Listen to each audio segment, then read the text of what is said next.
오늘도 우리 하나님께 예배하러 내가 주님의 전에 간다. 그런 마음으로 나오게 됩니다. 나와서 우리 믿음의 교우들과 함께 조우하게 되고 또 예배를 드리게 되는데 우리의 삶이 예배가 되고 또 살아가는 삶의 자리에서 영광 돌릴 수 있기를 소망합니다. 우리 그런 마음으로 좌우에 계신 분들과 서로 축복하며 인사하겠습니다. 당신은 하나님의 사람입니다. 네. 네, 우리 모두는 하나님의 사람들입니다. 하나님의 사람으로서 예배를 통해서 은혜를 공급받으시고 자, 받은 하나님의 풍성한 은혜를 갖고 이 세상에서 거룩한 믿음의 사람으로 승리하며 살아갈 수 있는 우리 모두가 다 되시기를 간절히 소망합니다. 어느덧 우리 B 시리즈 오늘 8번째 시간입니다. 8번째. 오늘 시간에는 빛이 숨겨지면 사명을 잃습니다라는 제목으로 함께 하나님의 말씀 나누도록 하겠습니다. 여러분, 세상에 빛이 되는 인생, 세상에 빛이 되는 교회가 되어야 하는데 우리 교회가 왜 이 자리에 존재하며 우리 믿음의 성도들이 왜 이 자리에 존재하고 하나님을 섬기며 나아가는가, 또 내가 해야 될 역할이 무엇인가, 이런 여러 가지 사명들을 깨닫는 게 바로 말씀을 통해서 알게 됩니다. 이 빛이라고 하는 것은 참으로 신비합니다. 빛이 소리를 내지 않습니다. 내가 빛이야 라고 외치지도 않습니다. 또 사람을 억지로 밀어붙이지도 않습니다. 자기 존재를 주장하지도 않습니다. 그런데 아주 작은 빛만 생기게 되면 어둠은 물러가게 되어 있습니다. 빛이 있으면 길이 보이고 또 그 빛이 길을 밝혀주심으로 말미암아 우리는 그 길을 안전하게 달려갈 수가 있습니다. 그런데 평소에는 우리가 이 빛이 얼마나 소중한지를 잘 알지 못합니다. 우리가 함께 예배드리는 이 거룩한 제단, 본당도 마찬가지예요. 이 밝은 빛이 비치기 때문에 이 시간 하나님께 마음을 다해서 예배를 드릴 수가 있습니다. 그런데 이 조명과 빛이 사라지게 되면 어떻습니까? 칠흑같이 어둡습니다. 함께 예배를 드릴 수 있도록 은혜롭게 우리가 인테리어를 했기 때문에 지금 빛이 있기 때문에 아름답지만 이 빛이 사라지게 되면 깜깜합니다. 아무것도 볼 수 없습니다. 그제서야 우리는 깨닫게 됩니다. 이 빛이라고 하는 존재가 너무나도 귀한데 평소에는 대수롭지 않게 당연하듯이 살아가는 거예요. 그런데 빛이 없어지게 되면 너무나도 소중하구나, 참으로 귀하구나, 이런 사실들을 우리는 깨닫게 됩니다. 여러분, 세상에서도 마찬가지입니다. 이 세상에서는 빛이 필요합니다. 우리 가정에서도 빛이 필요하고 직장에서도 빛이 필요하고 우리 다음 세대에도 빛이 필요합니다. 상처 입은 사람에게도 사실은 병원이나 좋은 약이 필요한 게 아니라 빛이 필요합니다. 방향을 잃은 사람들에게도 빛이 필요합니다. 그런데 문제가 무엇인가 하면 빛이 없어서가 문제가 아니에요. 빛이 있는데 숨겨질 때가 문제라고 하는 사실입니다. 빛은 있습니다. 그러나 그 빛을 받아들이지 않습니다. 그 빛을 사모하지 않습니다. 또 밝은 빛을 하나님이 주셨는데 그 빛이 숨겨질 때가 바로 문제가 되는 거예요. 우리가 함께 읽은 누가복음 말씀, 우리 11장 말씀 앞절에 보게 되면 우리 예수님께서는 여러 가지 교훈과 은혜로운 도전을 주는 그런 말씀입니다. 제자들이 예수님께 묻습니다. 예수님, 기도를 어떻게 해야 됩니까? 그 응답에 우리 예수님께서 주기도문을 말씀하세요. 주기도문을 말씀해 주시면서 구하라, 찾으라, 문을 두드리라. 그러면 활짝 열릴 것이다. 우리 하나님께서 말씀해 주십니다. 여러분, 그렇습니다. 이 기도라고 하는 것은 권세가 있고 하나님의 능력이 있기 때문에 구하는 자에게, 찾는 자에게, 문을 두드리는 자에게 활짝 열린다라고 하는 사실이에요. 이게 여러분 신앙생활의 놀라운 신비입니다. 신앙생활의 핵심이에요. 하나님은 구하는 자에게 좋은 것을 주시는 분이십니다. 그리고 예수님께서 말을 하지 못하는 사람이 있습니다.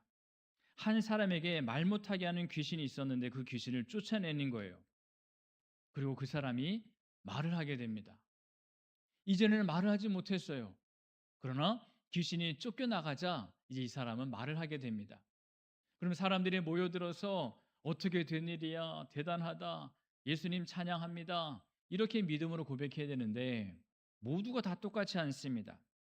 어떤 사람들은 예수님을 비난하고 있습니다. 무엇입니까? 예수님이 능력을 발휘하시고 예수님이 말씀을 선포하셔도 그 말씀에 아멘으로 순종하는 사람이 있는가 하면 그 말씀을 받아들이지 않는 사람들이 분명히 있다라고 하는 사실이에요. 안타까운 모습입니다. 빛이 분명히 앞에 있는데 빛을 보지 못합니다. 하나님을 인정하지 않습니다. 예수님을 알아보지도 못합니다. 이유가 무엇입니까? 눈의 문제예요. 눈과 마음의 문제예요. 빛이 앞에 있는데 진정한 참빛을 받아들이지 않습니다. 하나님을 모셔드리지 않습니다. 육신의 눈은 내가 뜨고 있는데 영적인 눈이 어두워진 거예요. 그래서 우리 예수님께서는 오늘 본문 말씀에 등불과 눈에 대해서 우리들에게 교훈해 주고 계십니다. 등불이라고 하는 것은 숨겨지지 말아야 됩니다. 그리고 눈이 밝아야 몸이 밝아진다라고 말씀하고 있습니다. 오늘 말씀은 예수님을 알고도 예수님을 보고도 예수님을 듣고도 예수님을 모셔드리지 않는 이 악한 시대를 향해서 말씀하시고 더불어 예수님의 빛을 받은 성도들은 이 세상에서 어떻게 살아가야 하는가 우리에게 주시는 하나님의 거룩한 말씀인 줄로 믿습니다. 오늘 주신 말씀을 우리 마음에 새겨서 나에게 주어져 있는 복된 믿음의 여정, 우리 인생길 가운데 승리하며 달려나갈 수 있는 우리 모두가 다 되시기를 간절히 소망합니다. 우린 첫 번째로 먼저 깨닫습니다. 여러분, 등불은 비추기 위해서 존재한다는 사실이에요. 자, 등불이 있는데 이 등불의 역할이 뭡니까? 비추기 위해서 존재한다는 거죠. 오늘 33절 말씀에 이렇게 말씀합니다. 누구든지 등불을 켜서 음속이나 말 아래에 두지 아니하고 등경 위에 두나니 이는 들어가는 자로 그 빛을 보게 하려 함이라. 아멘. 자, 그런데 이 사실 말씀은 너무나도 단순한 말씀이에요. 어려운 말씀이 아닙니다. 등불을 켰는데 여러분, 등불을 켜고 나서 누가 이 등불 아래 두겠습니까? 이 등불을 숨기겠습니까? 그릇으로 덮어서 이 빛이 발산되면 안 돼. 덮어버린 사람이 어디 있겠습니까? 그 사람은 어리석은 사람이죠. 여러분, 그렇게 하는 사람은 아무도 없습니다. 등불은 비추기 위해서 존재해요. 전기가 없던 옛날에는 호롱불이 있지 않았습니까? 우리 호롱불 세대 계십니까? 밤이 되면 작은 등불을 켭니다. 이 등불은 밝지가 않습니다. 하지만 작은 기름 그릇에 심지를 꽂아서 불을 붙이게 되는데 어떻게 보면 아주 단순하고 작습니다. 이 등불이 큰 역할을 감당할 수 있을까 생각하는데 이 작은 심지에 불만 비치게 되면 온 방안이 환하게 되는 것을 우리는 기억하고 있습니다. 가족들이 서로 볼 수 있게 되고 집에 들어오는 사람이 안심하고 안전하게 방에 들어올 수가 있습니다. 작은 등불이지만 생명 같은 역할을 하고 있습니다. 근데 그 예수님께서는 이 등불을 누가 움속이나 말 아래에 두겠느냐 말씀하시는 거예요. 움이라고 하는 것은 감추는 자리예요. 말은 곡식을 재는 그릇입니다. 그러니 이 등불을 누가 곡식 재는 그릇 아래 두겠느냐? 누가 등불을 숨겨놓겠느냐? 그릇으로 덮어버리겠느냐? 여러분, 그렇게 되면 빛의 존재는 의미가 없게 된다는 사실이에요. 등불은 등불로 존재하려면 등경 위에 있어야 됩니다. 사람들이 볼 수 있는 자리에 있어야 그 등불이 환하게 빛을 비출 수가 있다라고 하는 사실이에요. 이 말씀은 오늘 우리들의 신앙을 보여주고 있습니다. 우리 하나님께서는 우리 안에 믿음의 빛을 켜주셨어요. 복음을 알게 하셨습니다. 예수님의 인도하심으로 주님의 제자가 되게 하셨습니다. 하나님의 자녀 삼아 주셨습니다. 그리고 예배할 수 있는 은혜를 허락해 주시고 기도할 수 있는 은혜도 허락해 주시고 하나님의 자녀된 신분으로 살아갈 수 있도록 우리 한 사람 한 사람을 지금 이 자리로 세워주신 줄로 믿습니다. 여러분, 그런데 이 받은 바 은혜를 내 마음속에만 나만 간직하고 살아간다는 것은 마치 이 등불을 그릇으로 덮어버린 것과 똑같다라고 하는 거예요. 내가 구원받았으니 나만 평안하면 된다. 나만 천국 가면 돼. 이런 식으로 우리를 구원해 주신 것도 아닙니다. 하나님 우리를 빛 가운데로 불러주셨는데 내가 빛이 되었어요. 구원받았어요. 하나님의 사람이 되었어요. 그러면 다른 사람들, 죽어가는 사람들, 하나님 모르는 사람들, 그 사람들에게 복음을 전하라고 나에게 생명을 주시고 은혜를 더해 주신 줄로 믿습니다. 여러분, 이게 바로 주님께서 우리에게 빛의 사명을 감당해라 주신 말씀이에요. 베드로전서 2장 9절 말씀에 이렇게 말씀하고 있습니다. 베드로전서 2장 9절 우리 함께 봉독할까요? 그러나 너희는 택하신 족속이요 왕 같은 제사장들이요 그의 소유가 된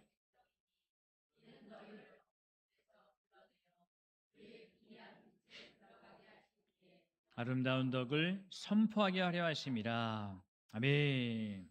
하나님께서의 말씀 가운데 주셨습니다. 우리를 어둠 가운데 불러내신 이유가 있는데 그의 아름다운 덕을 선포하게 하기 위하여 제사장 나라로 택하신 족속으로 또 그의 소유가 된 백성으로 인도해 주셨는데 이렇게 어둠 가운데 불러내서 빛으로 인도해 주셨어요. 여기서 멈추는 것이 아니라 하나님의 놀라운 덕을 선포할 수 있도록 우리 한 사람 한 사람을 주님께서 인도해 주셨다라고 하는 사실인 줄로 믿습니다. 여러분, 그래서 진짜 빛은 사람을 살립니다. 진짜 빛은 따뜻해요. 진짜 빛은 방향을 보여줍니다. 여러분, 성도, 그리스도인 우리 한 사람 한 사람이 바로 그러한 사람이라고 하는 사실입니다. 우리는 하나님의 사람들이에요. 하나님의 인도하심으로 기쁘고 행복하고 복된 믿음의 여정을 달려갈 수 있도록 전능하신 하나님이 함께 동행하시고 은혜 베풀어 주신 줄로 믿습니다. 여러분, 내가 부족해도 상관없습니다. 성경을 완벽하게 알지 못합니까? 괜찮습니다. 기도를 할 수 없습니까? 기도를 잘 못합니다. 여러분, 그것도 문제가 되지 않아요. 우리 하나님께서 우리의 마음을 귀하게 여기십니다. 내가 무엇을 한다, 얼마큼 능력이 있다, 직분이 있다, 이게 중요한 것이 아니라 낮은 마음, 겸손한 마음, 하나님이 나와 함께 하십니다. 주님이 나를 지켜주십니다. 나는 믿음으로 살겠습니다. 여러분, 부족하더라도 작은 믿음의 빛이라도 숨기지 않으면 여러분 누군가에게 길이 된다라고 하는 사실이에요. 얼마나 기쁩니까? 그런 존재로 하나님 우리를 세워주신 줄로 믿습니다. 여러분, 그래서 우리는 높은 자존감 가지고 우리 믿음 가운데 승리하며 달려나갈 수 있는 우리 모두가 되어야 할 줄로 믿습니다. 등대지기 이야기가 있습니다. 아주 거친 폭풍우가 몰아치던 밤이었어요. 등대지기가 바다 위의 배들이 길을 잃지 않도록 등대불을 지키고 있어야 되는데 그런데 그 밤에 마을 사람들이 이 등대지기로 몰려오게 됩니다. 찾아와서 이 폭풍우가 몰아치는데 기름 좀 나눠주세요. 기름 좀 주세요라고 다 떨어진 기름을 얻기 위해서 이 등대지기에게 나오게 됩니다. 한 사람은 집에 불이 필요하다고 말하고 또 한 사람은 급한 일이 있다라고 말하면서 이 기름을 얻으려고 하는 거예요. 등대지기가 마음이 약해졌습니다. 그래서 작은 친절이더라도 내가 베풀어야지 이 마음으로 기름을 나누어줘요. 그리고 밤이 깊어졌습니다. 등대의 기름이 부족해졌습니다. 결국 등대의 불이 꺼지고 말았습니다. 그 다음날 아침이 되어서 바닷가에 나가보니 난파된 배의 흔적을 보게 되었습니다. 여러분, 이 이야기를 보면서 우리가 한번 생각해 볼 수가 있습니다. 등대의 본분이 무엇입니까? 여러분, 등대와 등대의 지기의 본분은 모든 사람들에게 기름을 나눠주는 게 아니에요. 등대의 역할은 어두운 바다를 비추는 것입니다. 등대의 불이 꺼지게 되면 배가 길을 잃게 되는 거예요. 마찬가지로 교회의 본분이 무엇입니까? 성도의 사명이 무엇입니까? 우리는 세상과 똑같이 어둠에 묻혀 사는 사람들이 아닌 줄로 믿습니다. 하나님 우리를 등불로 불러주셨어요. 하나님의 빛으로 인도해 주셨어요. 여러분이 세상 속에서 등대 역할을 감당합니다. 우리 삶의 자리에서 등불의 역할, 빛의 역할을 우리 모두가 감당해야 될 줄로 믿습니다. 그렇기 때문에 내가 빛을 숨겨가지고 나 혼자 살아가야지, 여러분 이런 마음 가져서는 안 됩니다. 나로 인하여서 하나님의 빛이 밝게 비칠 수 있는 그런 등대 역할을 감당할 수 있는 우리 모두가 되어야 합니다. 우리의 가정이 등경이에요. 우리 직장도 등경이에요. 이웃 사람들도 등경입니다. 그러면 등경 위에 등불의 역할을 감당해야 되는 거예요. 우리 모두가 등불이 되어서 이 세상의 방향을 잃어버리고 삶의 소망이 없는 사람들에게 하나님의 빛을 보여줄 수 있는 우리 능력의 사람들, 우리 모두가 될 수 있기를 간절히 소망합니다. 그런데 문제는 무엇입니까? 이 빛이 숨겨진다는 거예요. 우리 두 번째로 깨닫는 것은 두려움은 빛을 숨겨버린다는 거예요. 오늘 보면 34절 35절입니다. 이렇게 말씀하세요. 네 몸의 등불은 눈이라. 네 눈이 성하면 온몸이 밝을 것이요 만일 나쁘면 내 몸도 어두우리라. 그러므로 네 속에 있는 빛이 어둡지 아니한가 보라. 우리 예수님께서는 등불을 말씀하십니다. 그러다가 갑자기 눈에 대해서 지금 말씀하고 계세요. 이 빛이 아무리 있어도 눈이 어둡게 되면 어때요? 빛을 보지 못합니다. 예수님 바로 앞에 계시는데 영적인 눈이 어두워지게 되면 예수님을 보지 못하는 거예요. 하나님의 역사가 일어나더라도 마음의 눈이 어두워지게 되면 하나님의 은혜에 기뻐하지 못합니다. 그래서 본문 앞에서는 사람들은 예수님의 기적을 보게 되는데 말 못하는 사람도 말을 하게 되었어요. 하나님 나라가 임한 사건을 보게 되었습니다. 여기에 대해서 영적인 눈이 떠진 사람들은 예수님을 발견하지요. 길이 되시고 진리가 되고 소망이 되며 생명이 되신 주님을 바라봅니다. 그런데 마음이 닫혀 있습니다. 주님을 보지 않습니다. 영적으로 무감각해져 버린 거예요. 그러면 그 모습을 보고서도 예수님을 비난합니다. 우리 예수님 말씀하십니다. 내 몸의 등불은 눈이다. 몸의 등불이 눈이다라고 말씀하세요. 여러분, 눈이 성하게 되면 온몸이 밝습니다. 근데 눈이 나쁘게 되면 온몸이 어두워지는 거예요. 영적인 시선이에요. 무엇을 바라보며 사느냐의 문제입니다. 우리가 하나님을 바라보게 되면 우리의 마음이 밝아지게 될 줄로 믿습니다. 근데 우리의 믿음의 빛을 숨기게 되는 가장 큰 이유가 무엇인가 하면 바로 두려움이라고 하는 거예요. 두려움. 여러분, 사람이 두려움을 갖게 되면 이 빛을 잃어버리게 됩니다. 사람들이 나에 대해서 어떻게 판단할까? 나에 대해서 어떻게 평가할까? 두려움이 엄습합니다. 믿는 사람이라고 말하게 되면 부담스러울까 봐 두려움이 생깁니다.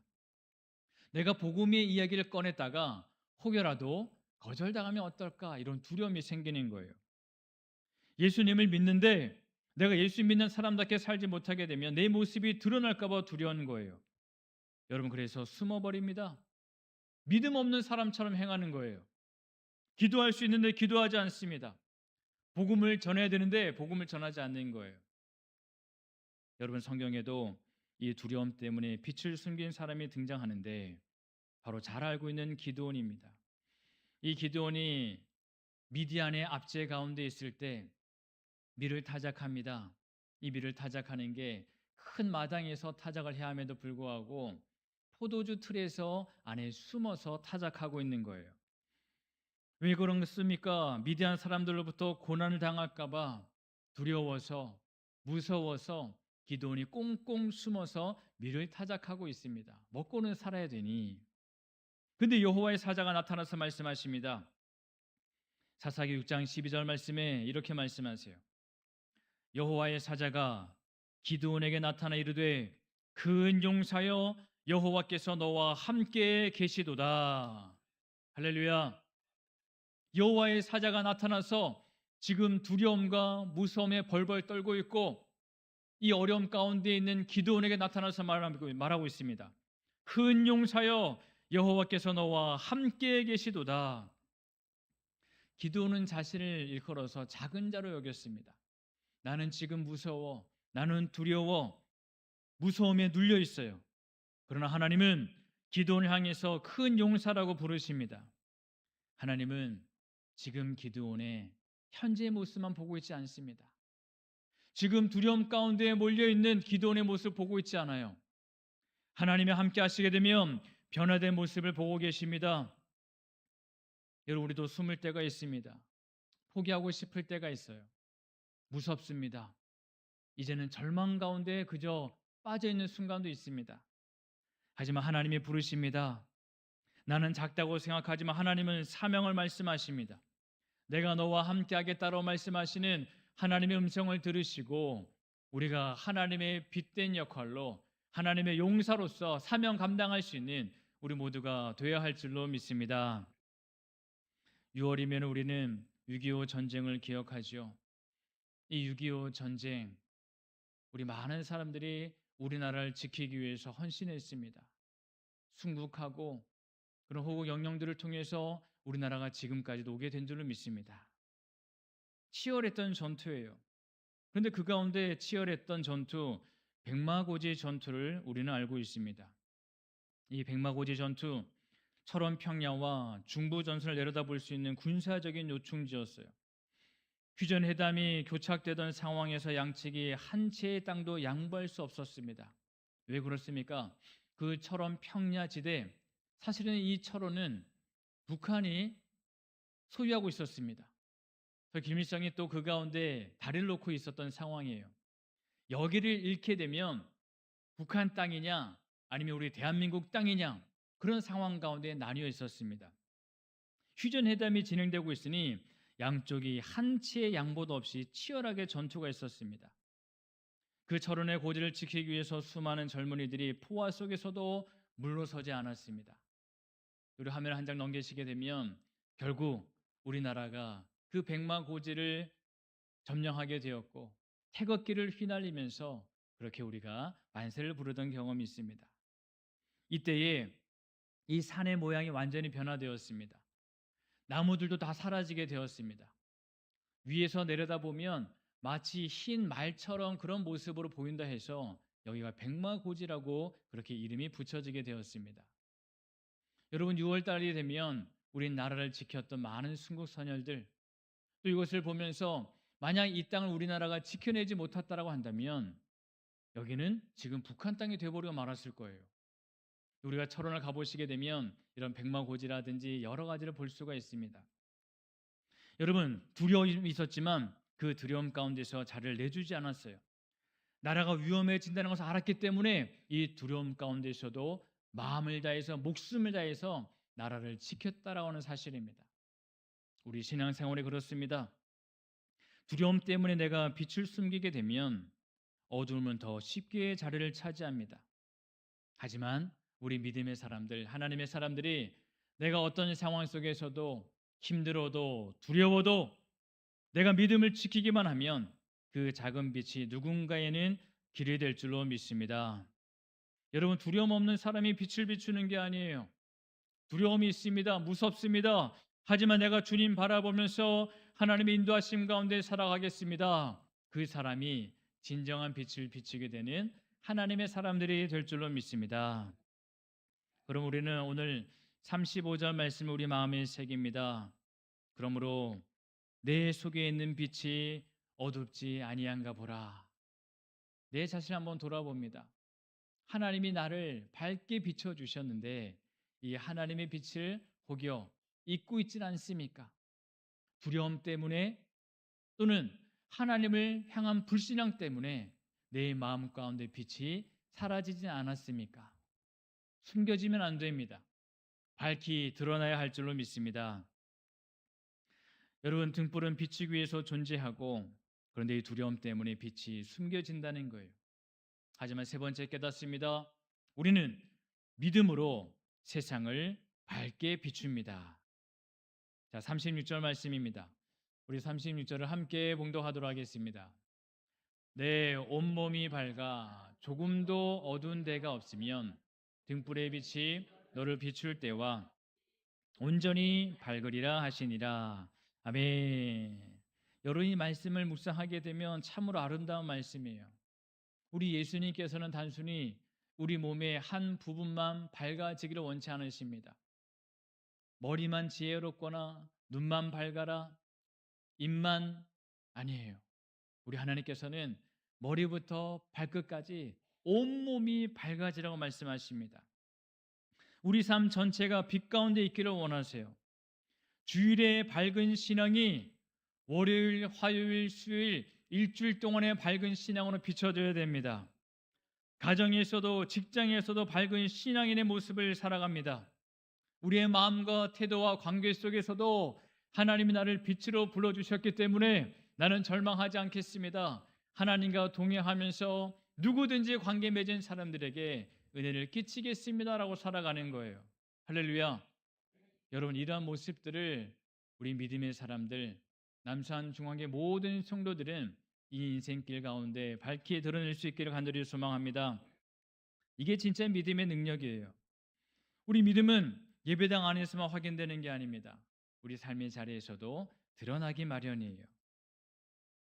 환희 크로스비라는 분이 어린 시절에 시력을 잃게 되었습니다. 어린 시절에 시력을 잃게 되니 앞을 보지 못해서 절망 가운데 있었어요.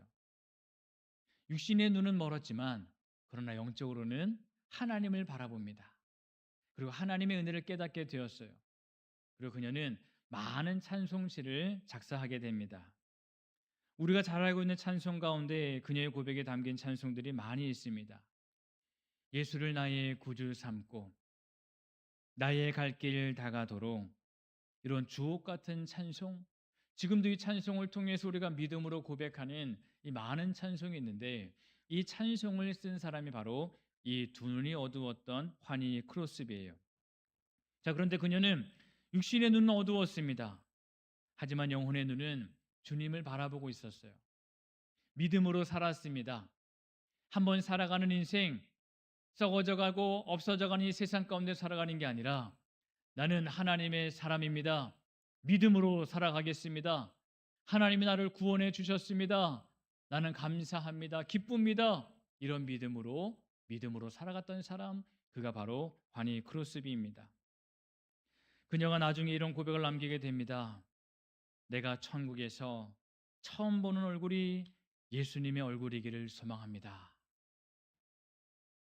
여러분, 그녀는 이 세상에서 힘든 인생을 살았지만, 그러나 그녀는 어려움 가운데서도 하나님을 발견하고 우리 하나님의 놀라운 은혜를 사람들에게 비추는 인생을 살았어요.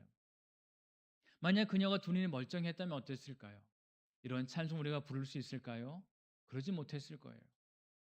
여러분, 그렇기 때문에 내 몸이 멀쩡하다고 이게 감사가 아니라, 이 삶 가운데 문제가 있지만 때로는 어려움이 있지만 그러나 하나님이 나를 붙들어 주시니 감사합니다. 내가 더 기도하겠습니다. 문제가 생길 때마다, 힘든 일 있을 때마다 하나님과 동행하기로 다짐하고 우리 굳건한 믿음의 반석 위에 서서 믿음으로 달려나갈 수 있는 우리 모두가 될 수 있기를 간절히 소망합니다. 그럴 때 내가 하나님의 존귀한 믿음의 자녀가 되고, 또 나를 통하여서 우리의 가족과 이웃과 많은 사람들이 하나님의 은혜를 깨닫게 될 줄로 믿습니다. 여러분, 우리 인생에 그런 인생이 되어야 하고 우리 교회가 그런 교회 공동체가 되어야 할 줄로 믿습니다. 혹여 내 안에 숨겨진 빛이 있습니까? 다시 등경 위에 올려놓으십시오. 두려우십니까? 여러분, 두려움과 무서움 다 멀리 하십시오. 오직 믿음으로 우리의 가정과 세상을 밝게 비추어 나갈 수 있는 우리 모두가 되시기를 소망합니다. 그래서 우리 한 사람 한 사람이 하나님의 자녀된 신분으로 교회의 빛이 되어서 이 세상 가운데 이 빛을 밝히 드러내어 하나님께 영광 돌리고 믿음의 사람들이 많아질 수 있는 그런 놀라운 축복이 우리 한 사람 한 사람을 통해서 나타날 수 있기를 간절히 소망합니다. 아멘. 기도하겠습니다. 은혜가 풍성하신 살아계신 하나님, 오늘도 하나님의 약속의 말씀 내 마음속에 기억하며 살겠습니다. 전능하신 하나님, 빛이 숨겨지지 않도록 두려움과 절망감 다 몰아내게 하여 주시고, 오직 내 방 가운데 하나님의 밝은 빛이 비치게 하여 주옵소서.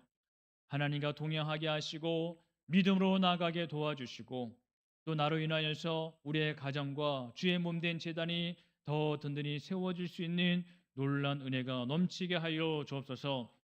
나를 마음껏 사용해 주시고 은혜 가운데 함께 하실 하나님을 찬양하오며 감사드리며 예수님 이름으로 간절히 기도하옵나이다. 아멘. 아멘. 광고 말씀 알려드리겠습니다.